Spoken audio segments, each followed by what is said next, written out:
In today's video, I'm going to teach you how to find Slack in a project schedule.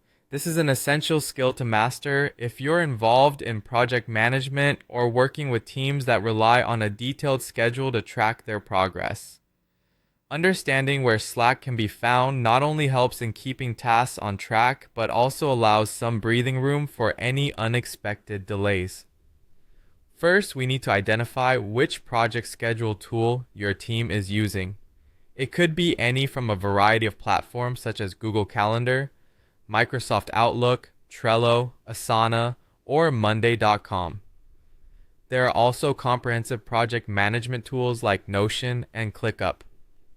In these systems, Slack is typically noted under sections like communication tools or used for project updates. It's important to familiarize yourself with the particular tool your team is using, as this will influence how you navigate and extract information. Next, you'll want to open up the project schedule and start looking for sections that might have titles like communication, collaboration tools, or meetings check-ins. These are often where references to Slack might be hidden. Slack is frequently used for daily stand-ups, weekly project updates, or task-specific discussions. So, take a close look at these sections to identify where Slack might be scheduled in. Moving on, check for any specific channel or group assignments within the project schedule that refer to Slack. These might be noted by channel names such as #Project X Updates, #Client Name Feedback, or #Marketing Team.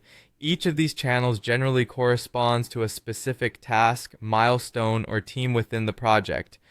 By checking these references, you can better understand how communication is structured across your project tasks and where Slack might be accounted for.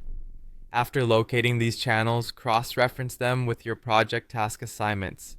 You might find instructions that say something like, discuss in Slack channel #dev team by Friday. This cross-referencing ensures that Slack is appropriately utilized for task discussions, and it provides deadlines for when these channels should be actively engaged. Taking note of these references can keep communication flowing smoothly and help coordinate task completion efficiently. Lastly, once you've identified the various Slack channels used throughout the project, go ahead and bookmark or pin these channels. Adding them to a sidebar section in your Slack interface will allow you to access them quickly and stay organized.